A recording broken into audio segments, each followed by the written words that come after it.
going on, guys? My name is Faris Khan. I'm a strength and conditioning coach. And in today's video, I want to talk about 5 things that you need to know before you start a career in the fitness industry. And even if you're already in the fitness industry, then understanding these 5 things are going to help you progress even further into your career.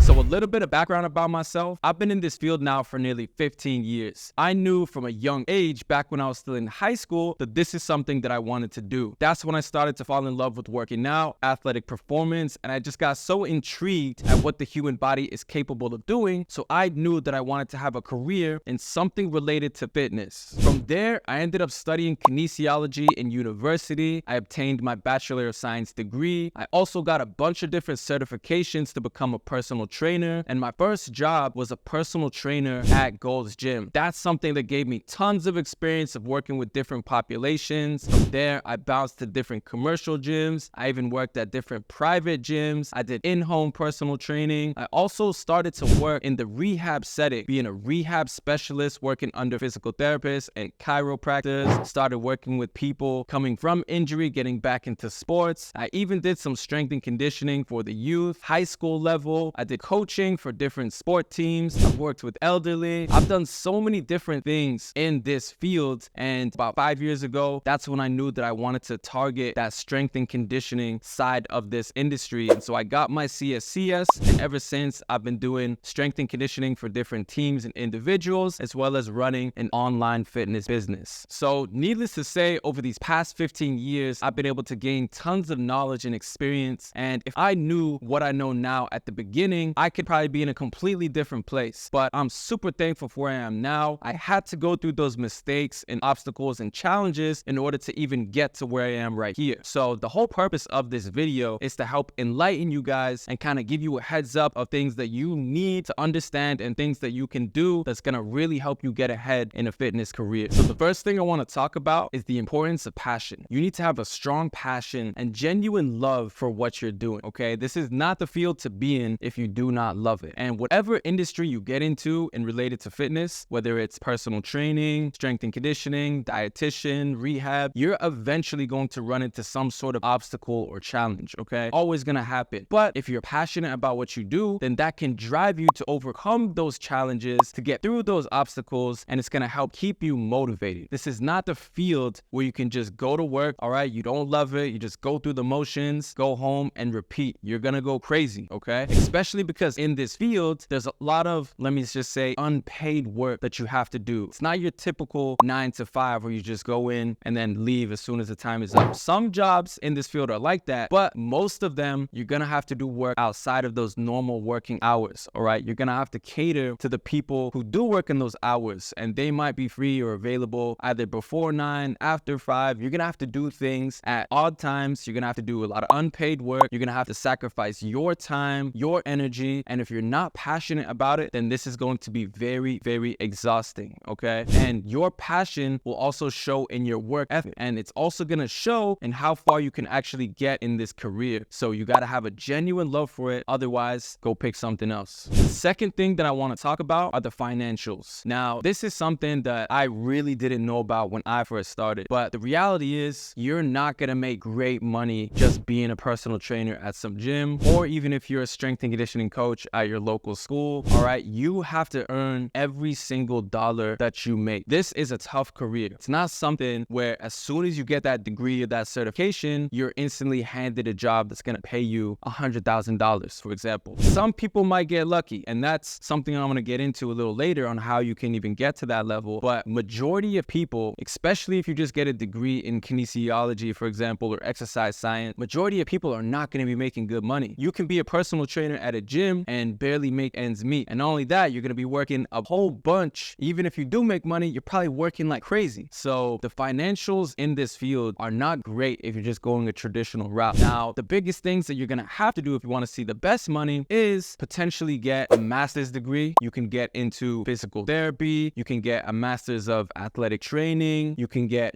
higher degrees. They're gonna pay out a lot more than just some general stuff like being a personal trainer, rehab specialist, group group fitness instructor. So you also got to look at it like if you do decide to get that further education, that's a higher investment in schooling, the different certifications. You're going to have to take a lot of time, 4 years for a bachelor's and then another 3-4 years after to get, that doctorate or master's degree. And so that's a whole bunch of time of you not making money. And you're probably going to finish school being in some serious debt too. So you got to think about these different things when you're studying this, or if you think that you want to have a career in this. Now, let's say you don't want to do any further education and you still do want to make it in this field. You're still going to have to work extremely hard. All right. There's going to be tons of work that you're going to need to do before you even see a dollar. Okay. Whether you want to do some private personal training where you have people paying you, $150 to $200 an hour, or even more, whatever you want to charge. That's good, but you're capped at how much you're going to be able to do. And then of course, the work of you being able to even get those clients in the first place. Nowadays, what a lot of people do is online business. This is personally what I'm doing. I've been doing it for years now. Thankfully, I'm able to support myself, support my family, but there's still tons of work that goes into it. I basically worked for years before I even saw $1, and so it's going to take a lot out of you. But again, as long as you're passionate about it and you're willing to work hard for it, then you can make this work. But if you're somebody who's not willing to work hard, or you need money just instantly, a lot of money, then this field may not be for you. And the other thing that comes with you being your own boss, whether you're doing the online training or you have your own, fitness facility or own private personal training, is the thing of insurances. Okay. You're going to need different insurances so that you're covered when you're training your clients. Health insurance here in the USA, we have to pay for our health insurance, and this gets extremely expensive. There's no other benefits. It's not like you work a job when you get pay time off, take your holidays. Nope. This is a thing where if you don't work, you do not get paid. All right. Of course, you can make your business into something where you see passive income, like if you have online programs you sell, stuff like that. But, in general, this is something where you just have to work in order to get paid. The other thing you can do that pays very well in this industry is being a strength and conditioning coach for a well-known school or organization like NBA, NFL, or the MLB. This is something that obviously is going to pay out incredible, but in order to get to that level, you need years and years and years of work. I do have some friends who are training at high-level organizations, and I spoke to them and they were telling me that, for 10 years, I was training at the high school level, or for 15 years, I was doing it here and then there and then there and then there. And then it's about, the experience you accumulate, people you meet and stuff like that. And then eventually you get to that place. But 10, 15 years down the line of making, very little money, finally making your money, you got to weigh out, the cost. Are you going to be able to support yourself and your family for that long until you get that money? Or what if you don't even get to that level? So there's so many things you got to look at. But in a nutshell, the finances are not the greatest unless you do get to that top, whether you're working with a good organization, you have a successful business, or you're doing some private training, or you get that further education. But just with general personal training or with the general exercise science or kinesiology degree, don't expect to see that good money. The third thing I want to talk about is the importance of building a strong network. In this industry, the more people you know, the more opportunity that's gonna come to you. It's so important that you connect with different professionals, trainers, enthusiasts. It's gonna help provide you support, but also open the doors to different things that you didn't even know were there. And this is so easy nowadays because we have social media. If you're in this industry and you're not on at least 2-3 different social media platforms, then you are going to get behind. Okay. Make sure you have an Instagram, a LinkedIn, TikTok, YouTube. I'd say you got to pick at least two social medias and hit that thing hard. Okay. From social media, this is where I've been able to open up so many opportunities for me to not only,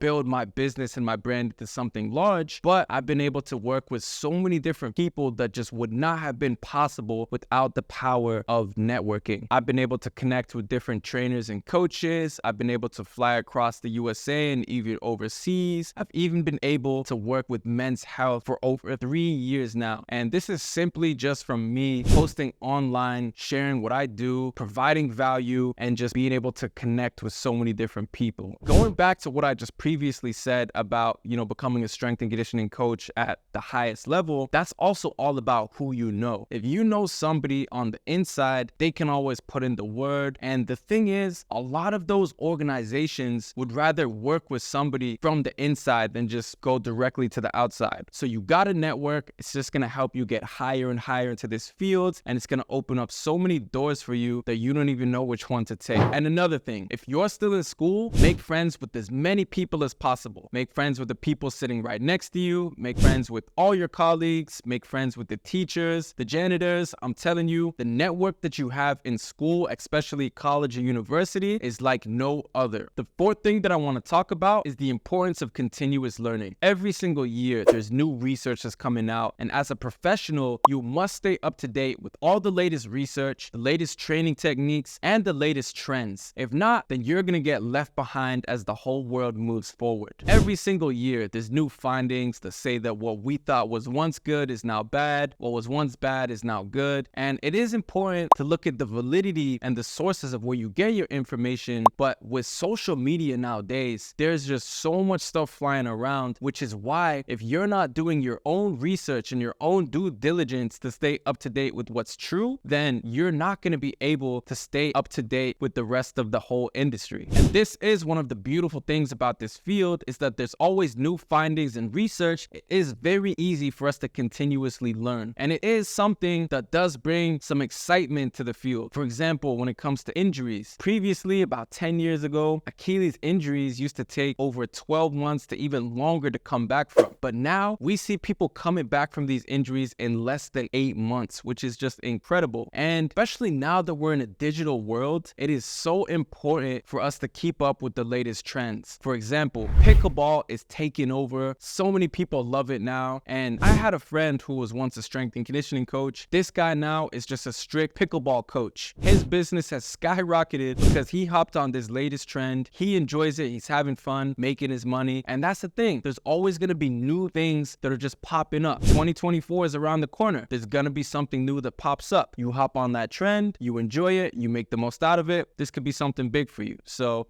continuously learn, and do not ever think that you know everything, all right? If you think that you know everything, then you actually know nothing. And the last thing that I want to talk about is the importance of balancing a personal and professional lifestyle. Now, if you have a career in the fitness industry, this is one of the most challenging things to do. My first job at Gold's Gym, I wanted to train with as many people as possible, all right? I wanted to be the best trainer there. I knew everybody's name. I was there all day long. I just wanted to be the best. And so I got extremely busy. But if you know about personal training, you're working on their time, all right? Not on your time. And a lot of time, this is extremely early and extremely late. So I was training people at 5 a.m., all right? From 5 till about 12, back to back, all right? No gaps in between. And then I'd have about a 2-3 hour break in the middle of the day. And then from 3 or 4 p.m. all the way up to 10 p.m. back to back. I did this every single day, all right? At least 5-6 days a week. And eventually I burnt out, all right? I wasn't eating enough, wasn't sleeping enough. And keep in mind, you're also working outside of those hours, all right? You're doing programming, you're doing check-ins, you're doing a bunch of different stuff. So you're not just working those hours, you're working outside of it too. And at that time, I did not have a wife and children. I wouldn't have been able to even do anything with them. I had no social life. All I did was work. And once you experience that burnout, it's very hard for you to just continue and maintain what you're doing. You lose motivation, you lose all your steam, and you just kind of fall down. And the thing is, this didn't just happen in that career. This happened in many different careers that I had. Even when I was in the rehab space, I'm just creating programs outside of work and then training many people while I'm there. Again, experience burnout. Same thing with coaching. You're always thinking of new things that you have to do with the team, and you're trying to come up with the whole plan. In this career, you're always going to be doing work outside of that work hours.